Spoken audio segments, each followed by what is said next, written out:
When animals and humans live as neighbors, it can sometimes get a bit hairy. Others organize themselves in cheeky groups. And there are those who nurture their own friendships.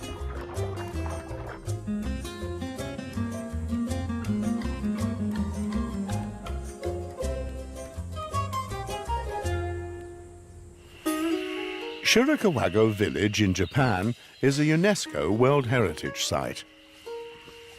Time appears to stand still here. Insects and spiders love it. And they feel especially cozy in the muggy Japanese summer weather. 2/3 of all Japanese live in towns. Very few children have such intimacy with nature. The little dragonfly is in dire straits. She has no chance against the wasp spider, whereas he lives in a true land of milk and honey. Then the historical name of Japan is Akitsushima, land of dragonflies. Around 200 species live here. These little naturalists are already real professionals and know exactly how to observe the dazzling beauties.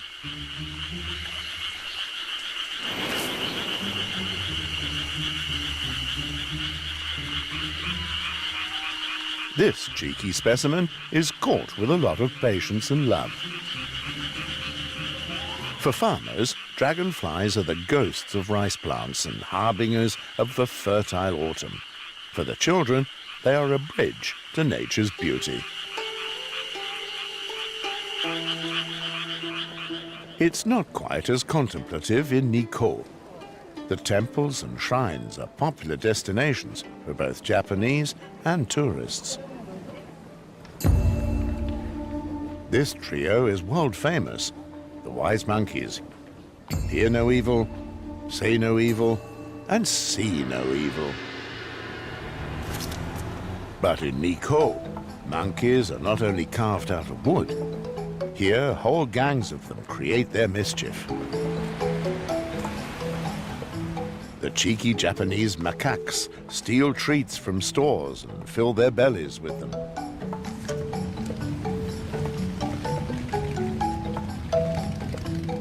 Japan sits on a volcano hotspot.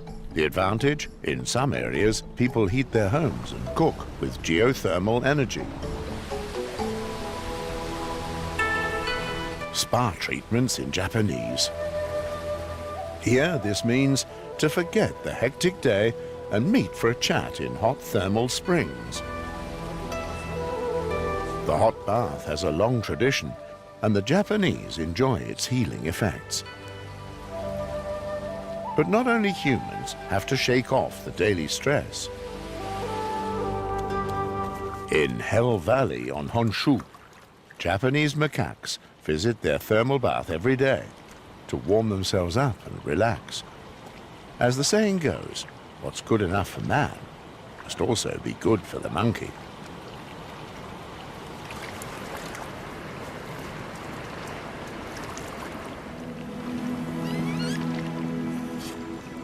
Life in the snowy Japanese Alps is hard. Food can often only be found buried deep below and can mean hours of toil. They have therefore well and truly earned their time out in piping hot water. For hours on end.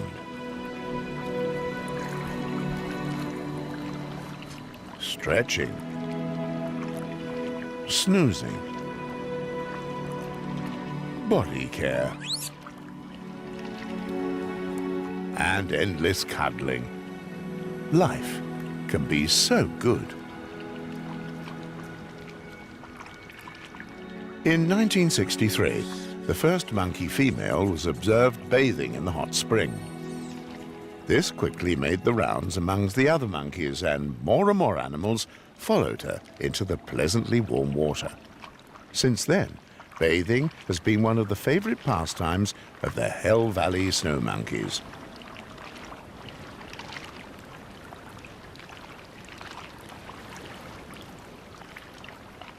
After bathing, a quick, strong shake prevents them turning into ice blocks. When one lives in one of the snowiest regions of the world, then one makes the best of it. This means a snowball fight. On stage, the champions of snowball rolling. This behavior serves no obvious cause. These monkeys want just one thing: lots of fun. The thick fur with the dense undercoat protects the go-getters from temperatures of up to -15 degrees Celsius. Soaking up in snow poses no problems for the hard-boiled rascals. A snow roll included. No one gets anything for nothing.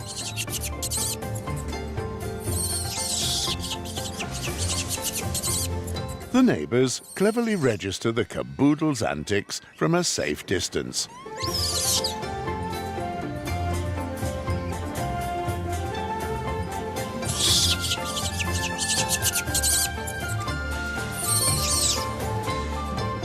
How about a snowball? No thanks. Wintry Finland is also a vast snowscape. Ivo Nuremberg and Oliver Goetzel are out to film the biggest Finnish predators. But their timing is not so hot. The snowmelt has set in, creating swamp-like conditions out of everywhere, to the disdain of our intrepid duo. A chain caterpillar is drafted in to help. We plan to film bears in the snow. That's pretty difficult because they're very shy after hibernation. Oh, help. When the thaw sets in, then the snow is no longer really hard, and beneath it is just swamp and water. And so we just kept breaking through the ice. No wonder. The tractor alone weighs more than 200 kilograms.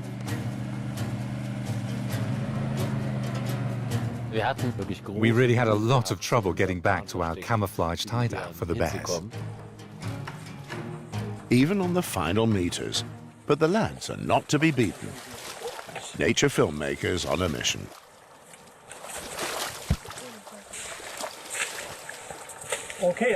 Okay, reached the hide. Not long, and the first bears appear. Oliver and Ivo get into position in their camouflaged hideaway.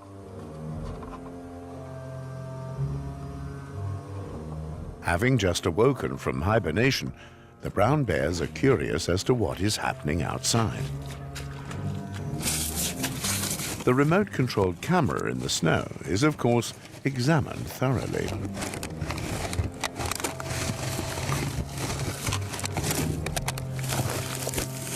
The bears even risk coming within a few meters of the filmmaker's hideaway. Why not take a look inside?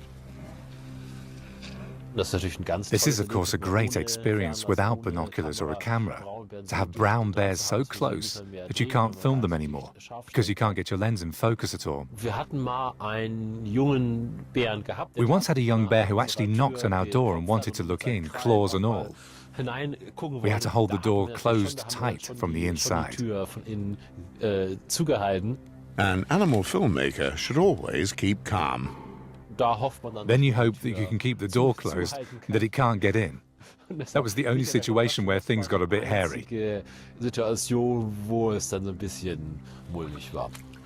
Good planning is essential, but sometimes things go wrong. A nature filmmaker should never underestimate his stars. The next idea is great. Its implementation? Now we put this camera close to the lake, where we wanted to film the bears diving and eating water lily leaves. And there was also a group of 2 or 3 young bears. And then they sniffed around, were quite curious, looked at this and that. So far, so good. The bears are interested. Very interested.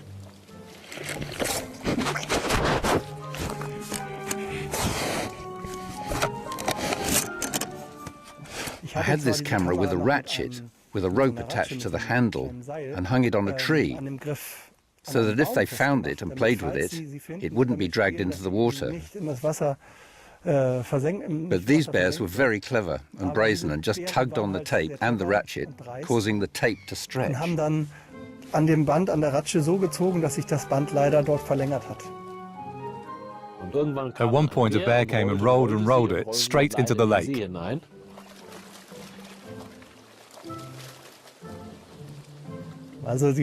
It was well immersed in water.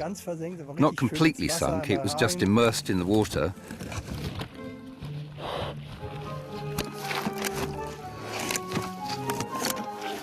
Then out again, and the water just poured down the sides. And I had a monitor. I could see the images, and then all of a sudden, a blank screen. And unfortunately, it was also a write-off. Luckily, Plan B worked, and Ivo succeeded in taking shots from the tripod. New Zealand, it's over to the neighbours. Australia, land of extremes and kangaroos. The red kangaroo is the world's largest living marsupial. Wildlife filmmakers Thoralf Grospitz and Jens Westphalen make their way inland to film the king-size hoppers. To do this, we drove into the desert and looked for places in which relatively many of these kangaroos are. 380 kilometers from the last grocery store, the filmmakers want to meet scientists who are researching the lives of kangaroos. The way there proves more difficult than expected. We have an off-road vehicle, and you can actually drive off-road with it. But if things go wrong, the car is as long as the width of the riverbed. This way you experience things firsthand. And that was a very ordinary, small river course. So narrow. And then it's at snail's pace into the problems. The front and back were on the ground, and the wheels in the middle were hanging free. This meant it was time to shovel, at 40 degrees in the shade. The things we do to film red giant kangaroos. I don't want to cause a big fuss digging up this and that. It was exhausting enough just to dig us out of there. It was unnecessary because you just had to drive 3 meters further to the left or the right. Then none of this would have happened. We were annoyed with ourselves that this happened. Actually, the day was ruined by it. And again, no result, as is so often the case. Here, it's time for teamwork. Yet another reason for a marital dispute, because Thoralf drove into it, and I have to dig him out of it. You do this maybe once, as you've already seen that it's really tiring and sweat-inducing and gets on your nerves, and you've been through this sort of thing too often in life. So just another shovelful, and we should be ready. Thoralf, you can leave just about now.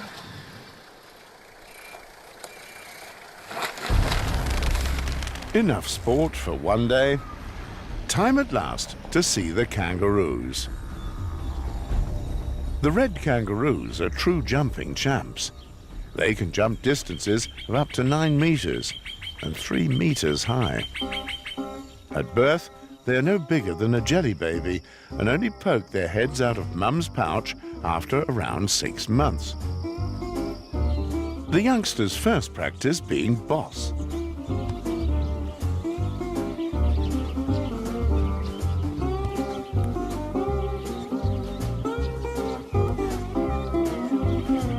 The little titch decides to keep clear of the boxing ring. For the strongest males, it's blood, sweat and tears. The musclemen fight for the ladies' favor.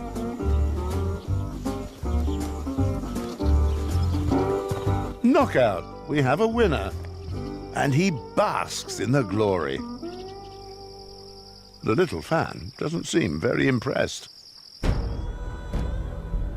Klaus Weißmann and Rolf Sziringer want to film the landscape at the Salt Lake in the south of the fifth continent. But the two are grappling with a huge invasion. Thousands of flies seem to have it in for our duo. In fact, all the time they prevent you from taking any pictures. The flies are hovering around the camera, and you have to try somehow to get a reasonable picture with no fly sitting on your lens. A 24-hour bombardment, enough to drive anyone to despair. I've never experienced anything quite like this before. But when you're faced with 1,000 flies, it doesn't make sense anymore. But neither fly nor filmmaker is giving up. Let's get this over with quick. The flies are a pain. A lot of things which you think sound really easy often turn out to be almost completely impossible. Stupidly enough, a fly flew into my ear during filming. He was totally distraught. All through the night he kept asking what we should do about the fly and if we should see a doctor. You simply couldn't get it out, no chance. And getting to the doctors would have meant a 500-kilometer trip. We did try to get it out using tweezers and some strange tools, but to no avail. Insects can get on your nerves sometimes. I'm very animal-friendly, but I have my limits. Running away doesn't help either. Somehow then it resolved itself. It must have wanted the loo in the night. Next morning it was gone. That was lucky. In this vast, uninhabited expanse, a completely different world. Green Scandinavia. But here too, small insects lead a veritable triumphal procession. Jan Haft and his team have their misgivings. And here, myriads of mosquitoes develop, which in an estimated 2 to 3 weeks won't make life exactly pleasant. We drove here in the expectation of finding mosquitoes everywhere. Masses of mosquitoes, they said. Mosquito masses. You'll suffocate in mosquitoes. In marshlands, the forests, it was so extreme sometimes. There were already situations in which you thought you could go crazy. You have at least 100 of them sitting on top of you, and you have to keep quiet, because you often want to film an animal. Well, you can only imagine how the animals that live in the forest cope with it. It's probably totally agonizing. In actual fact, the mosquitoes are the secret stars and push and shove their way onto center stage. When we filmed the flying squirrels, there were so many mosquitoes that we had to carry a mosquito net over our heads. Although it was summer and warm, we wore gloves, because otherwise you couldn't pan quietly, because the mosquitoes bite you in the hand. Mosquitoes crawled under my anorak and bit me in the middle of my back, where you least expect them. Even the foxes were so full of mosquitoes that you felt really sorry for them. Animal and animal filmmaker united in suffering. And as the foxes have no protective clothing or mosquito spray on hand, only one thing helps. Down the foxhole. Next stop for the team, the end of the world. At least, that's how it seems. Once at the Arctic Circle, the wildlife filmmakers have to walk for hours through the wilderness of Norway until they can finally set up their cameras. But they are not interested in elks at the moment. They want to film great snipe males that change the night into day here. We arrived on a swampy hill, and he said, you have to put up a camouflage tent right here. And tonight, you'll see these herds. That's in the middle, really in the middle of nowhere. And then you pitch the camouflage tent, and at dusk, they fly like a bat out of hell. You don't see them coming. All of a sudden, the great snipes arrive.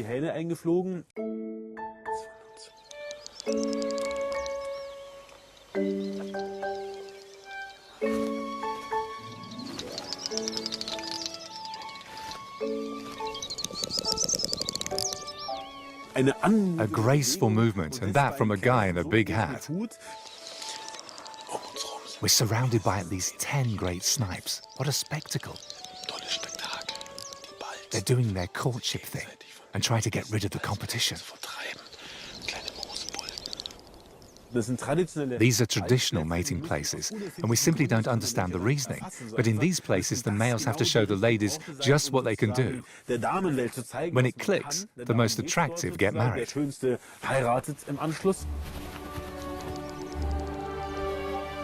That's a lot of enthusiasm for a very little bird. The feathered girls also seem pretty impressed.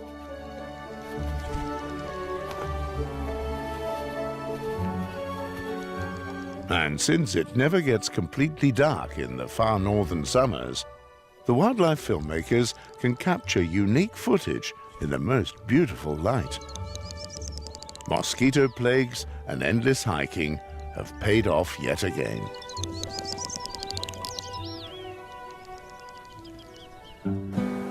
From the north to the south, Rio de Janeiro, home of sun, sea and samba. The approximately 6.7 million inhabitants call themselves cariocas and are renowned for their joie de vivre.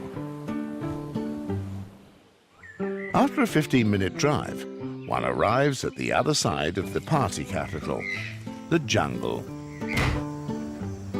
Daily visits by wild animals are part of everyday life here.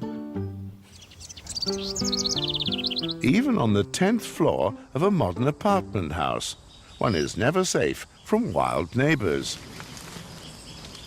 These Capuchin monkeys enjoy life to the full. Elsewhere in the country, they are still coveted by locals as a meal. But here, the tide has most certainly turned.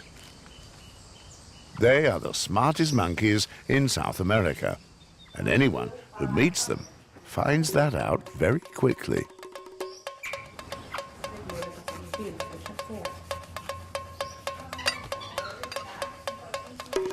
The agile rogues don't waste time searching for food in the jungle. Why all the hard work when everything is right there under your nose?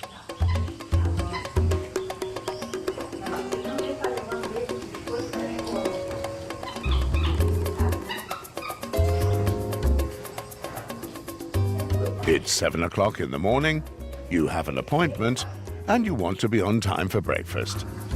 They've invited themselves, obviously.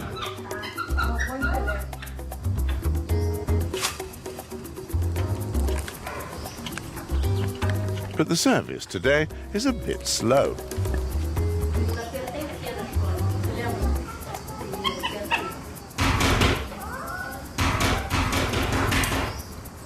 The clever bunch of rascals regularly plays tricks on their human hosts.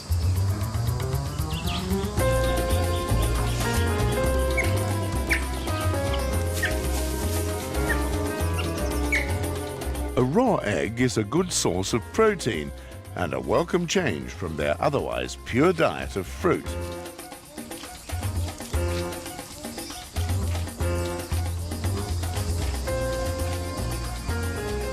Meanwhile, these guys are part of the daily routine.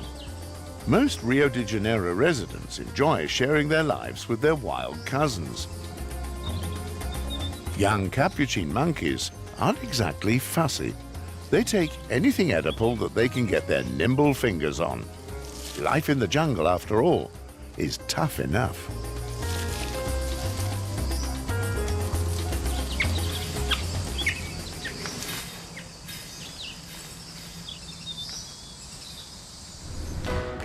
From one colourful country to the next.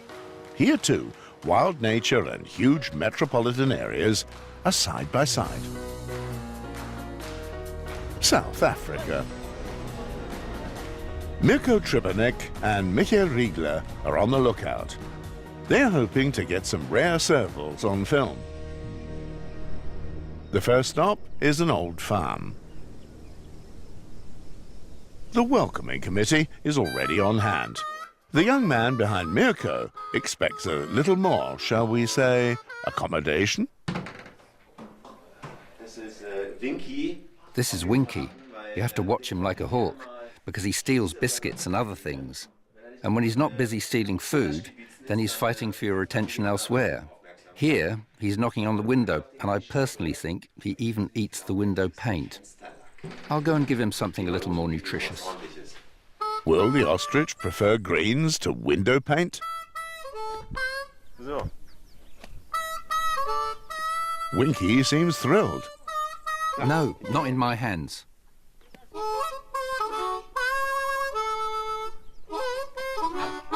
Ouch! Okay, Winky, that's enough. No. And with that, the kitchen is closed. The next day, it's back on the road in the sweltering heat.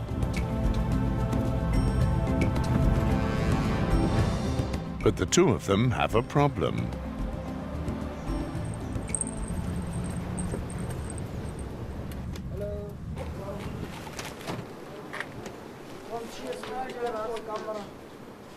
Hello? Can we have some petrol? Sold out? Sold out? The other garages are also out of petrol. Yeah, we're now in Puffadder. Our tank is almost empty and petrol is sold out throughout the village. I wouldn't quite trust the fuel gauge as the car's pretty thirsty.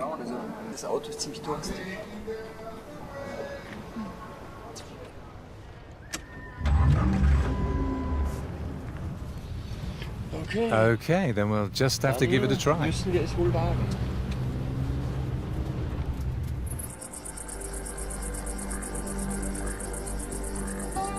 The aircon is shut off in order to save fuel. It's 40 degrees in the shade, so open the window. Michael has another few tricks up his sleeve. We now use every little hill to uncouple and just roll. At the moment we're doing about 50 kilometers per hour, but the next descent is coming. Should they break down, help is nowhere near.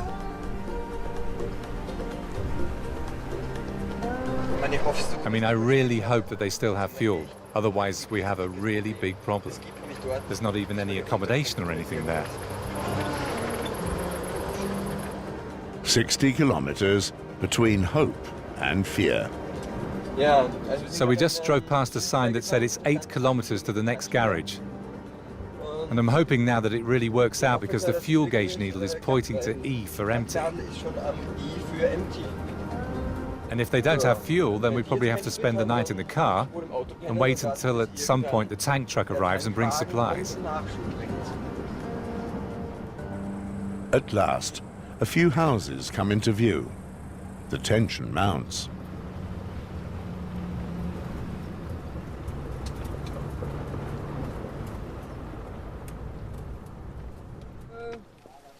Do you have some petrol? How much? Full. We were nearly to empty now. Oh man! Wow, we were lucky there. Technology track after a long drive. Everything will be okay when they get their star in front of the camera. Michael gets ready.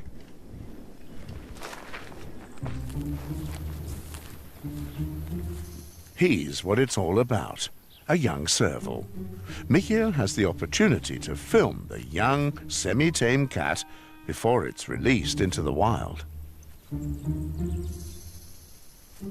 Admittedly, he doesn't move quite so elegantly in the undergrowth as the serval. After a little nap, the youngster will learn a lesson for life.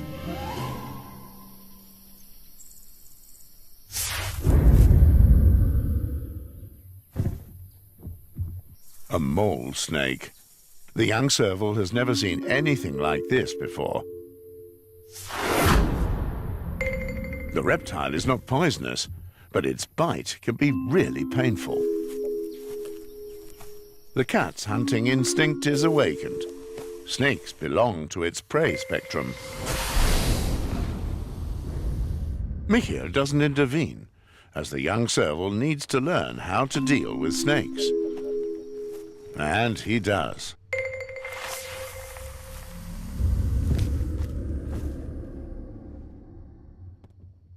He understood lesson 1. The snake is too big.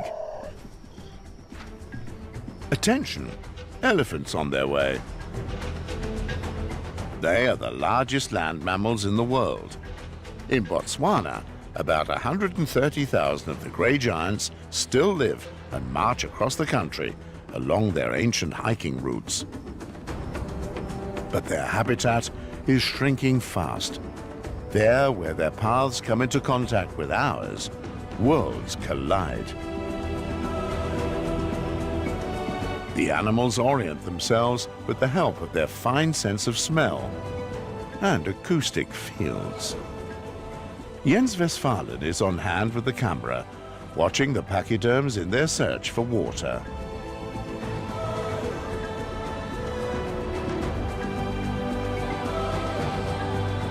On their travels, the elephants often cross the truck queues on the border from Botswana to Zambia.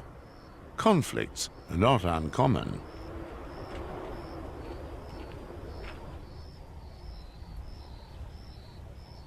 The way to the trough is like running the gauntlet.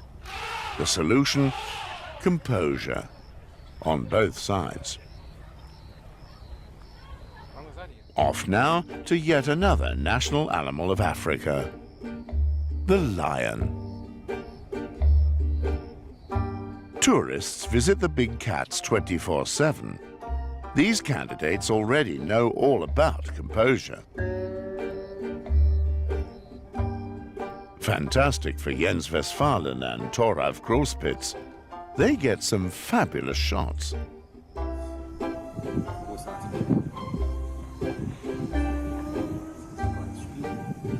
The master of deep relaxation. Meanwhile, the sightseeing rush hour of tourists rages around them.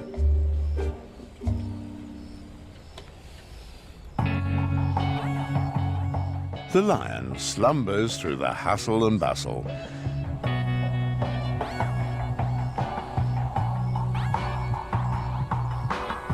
But then a little mishap occurs and the animal filmmakers don't pay attention. The lion has made off with Thoralf's camera.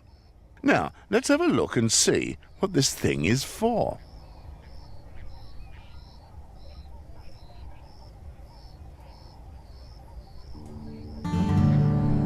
The filmmakers continue their film journey through Africa, but the camera is sorely missed.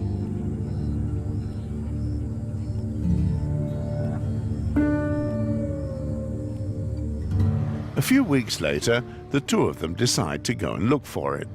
After all, miracles have been known to have happened. Look up over here, this bush. This was where the lion disappeared with the camera, didn't he? Looks like it was here anyway.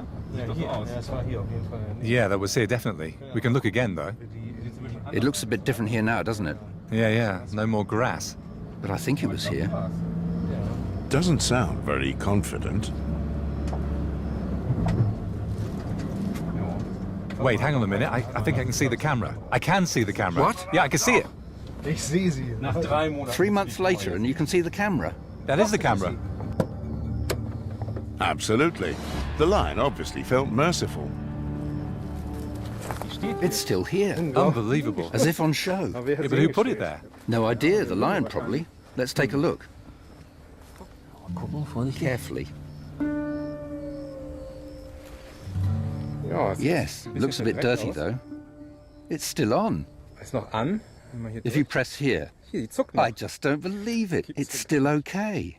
Of course, I don't know if there are any photos on it or whether it still works properly. Let's give it a good clean and take a look. No sooner said than done. The lion was obviously a photo talent. Elephants also did some modeling. They gather at watering holes, especially during the drought. A perfect place for the film crew to capture the pachyderms on film. And this time, they didn't lose any equipment. Berlin, Germany's largest metropolis. When the sun goes down, the real stars come out of their hiding places. Wild boars. An estimated 4,000 of them roam the streets of the capital. Dirk Ehlert is a wildlife officer for the Berlin Senate and is very knowledgeable in regard to the hairy porkers. We now have one of the bigger packs in front of us, right at the bus stop. I'll just stop right here. The pack consists of 30 to 40 animals.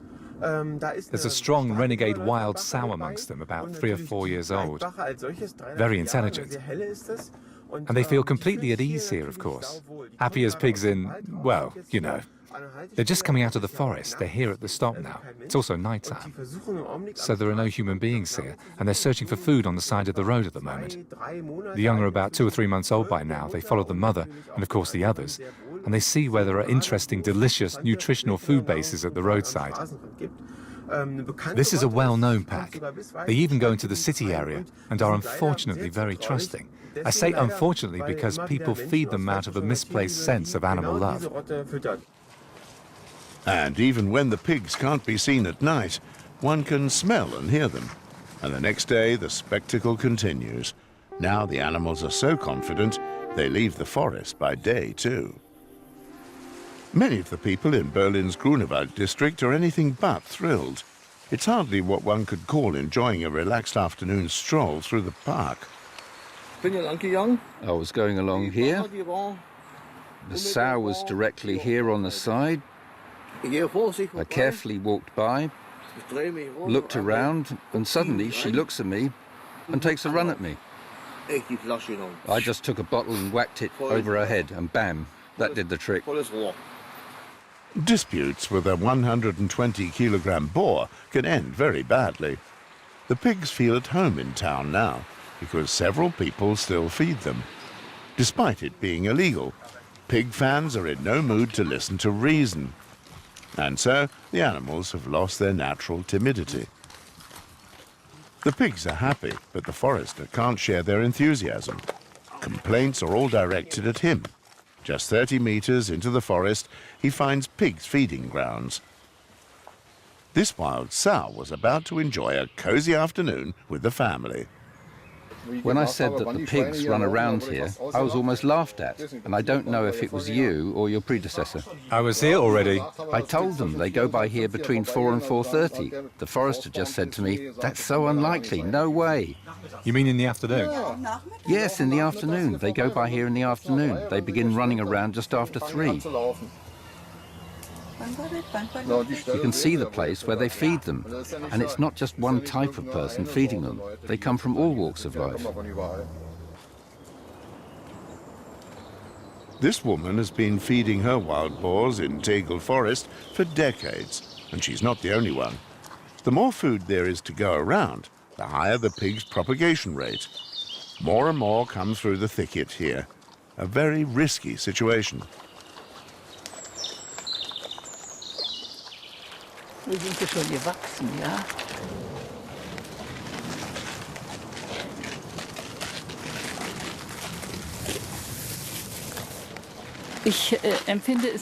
I don't find it dangerous at all, but I wouldn't take kids with me. I know these here from a young age. That's the lead sow over there. She's very aggressive. When she attacks, you have to hold your hands, your arms up straight away. This one here, they're not afraid. This lady is light years away from any form of insight. Oh, you know, the little I do. I'm not harming nature in any way. Not harming nature at all. As far as I'm concerned, a bit of food and harming nature? No. But feeding the boars has far-reaching consequences. It shapes traditions. I mean, the Shoats who practice coming here with mum from an early age, coming here from day one and collecting the food here, that they'll know no better than to continue doing the same when they're adults, to remain faithful to this location, faithful to this tradition and pass it on to future generations. We have to end this tradition, as bitter as it sounds in the most extreme cases, by altering or actually removing an entire population to eliminate them completely. so as to simply stop this being handed down. Einfach dieses Tradieren, dieses Weitergeben dann auch irgendwann zu beenden. Berlin has something akin to feeding tourism. Until now, the authorities have remained in the background. The consequence of this human misconduct is that the boar population is growing fast and the damage caused is becoming ever more massive. On the rugged Atlantic coast of Ireland, a very special friendship has developed. This is Dougie. He's been swimming regularly to the port of Tory Island for the past 2 years. And this is his hero, Ben, the local ferryman's Labrador. And it's not all just yearning glances and distant sniffing either. Dougie is waiting and patiently doing his rounds. And as Ben's love of water is in his blood, he is anything but squeamish and gives his all.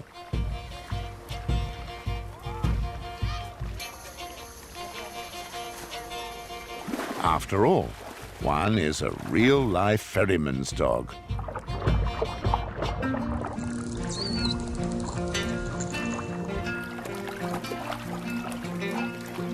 But as long as the great dolphin remains underwater, he is invisible for Ben.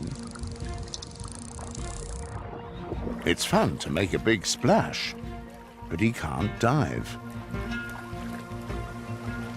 But Dougie can surface. He tickles his four-legged friend with bubbles, just like in a jacuzzi. The dolphin sometimes has to put up with quite a lot, but this doesn't stop him from playing along. Biologically, this special friendship is difficult to explain, especially when you think that in nature, nothing happens just for fun. And yet, there have always been such bonds between different animals. Just what Dougie and Ben feel for each other, only they will ever know. Because the residents of Tory are worried about the dolphin's health, they seek advice from Ute, a dolphin expert.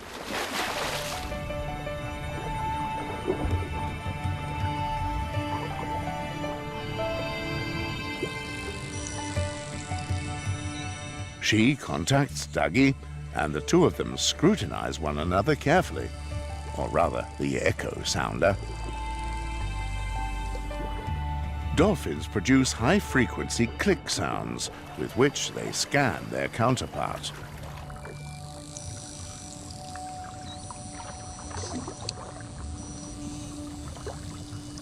Ute gives the all clear. Young, healthy, and especially inquisitive is the diagnosis.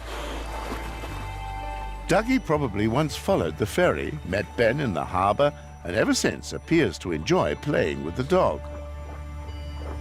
Ute suggests that once his curiosity has been stilled, he will wander off with his conspecifics.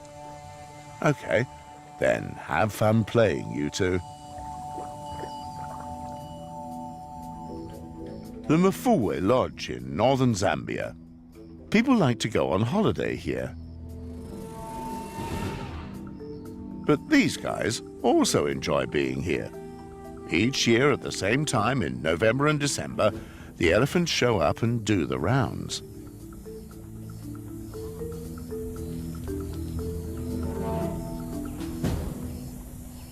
Jens Westphalen captures the spectacle on film. Their fine sense of smell brought them here, as the wild mango tree in the hotel garden shreds its ripe fruits and exudes an irresistible aroma.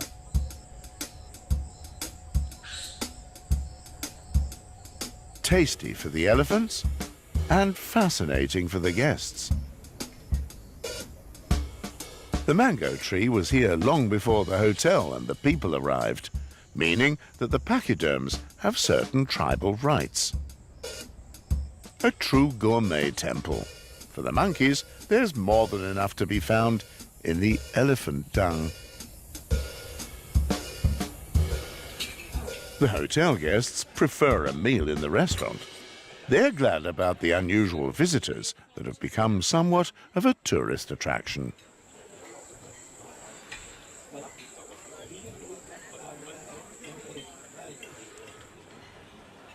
And the great greys dine in the rear garden.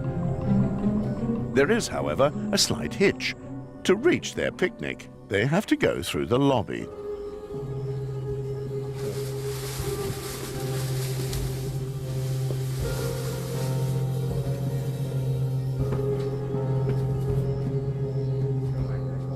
That's what happens when one erects buildings around familiar objects. However, employees have to get used to the proximity of the animals every year. For at least 3 generations, the family has been appearing punctually for the maturation period of the mangoes and books up for a few weeks at the hotel. The pachyderms are creatures of habit. One tries to remain calm. The guests with the long trunks are constantly checking in and out. Curiously, the cow examines the reception. Amazing how careful she is.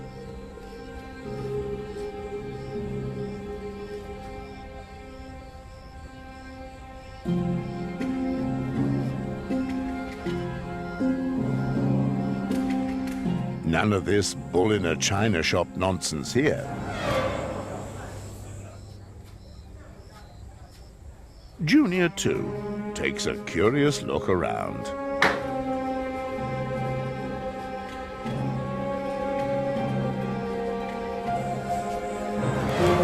Another youngster looks very fond of Thoralf's camera, but he doesn't dare come closer, fortunately.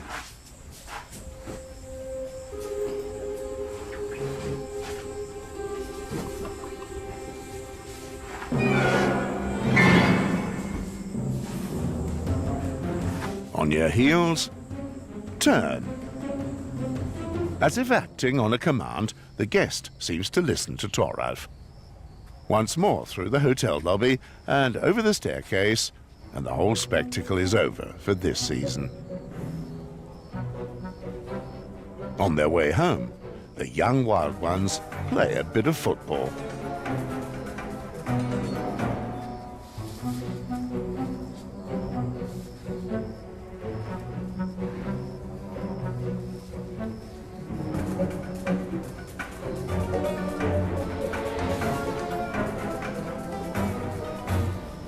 Skill is skill.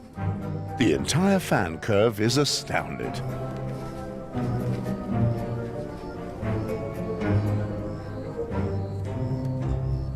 When the little ones play kickabout, the adults concentrate on a bit of gardening.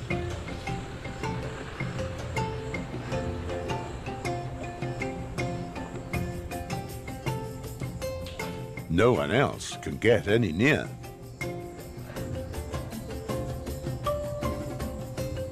Skillfully, the great animal picks the leaves from the branches with his trunk. The greens make a fabulous dessert. Bon appetit, and a promise to meet again next year.